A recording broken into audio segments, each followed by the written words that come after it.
السلام علیکم ورحمۃ اللہ وبرکاتہ۔ سبق نمبر 1 جیم۔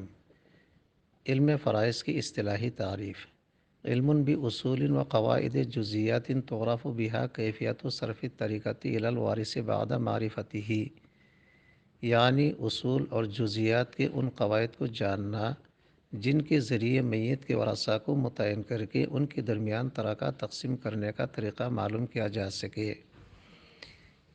علم فرائض کا موضوع الترکۃ والورثۃ کلاہما لأن فی الفرائض یبحث عنہما، یعنی ترکہ اور ورثہ دونوں ہیں، اس لیے کہ علم فرائض میں دونوں سے بحث ہوتی ہے۔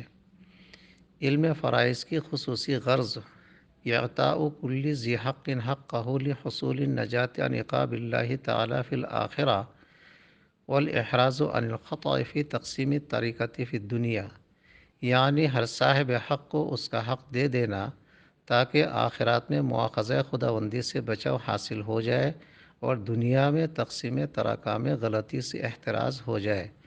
علم فرائض کی عمومی غرض الفوز بسعادت الدارین، یعنی دنیا و آخرات کی نیک بختیوں سے کامیاب ہونا۔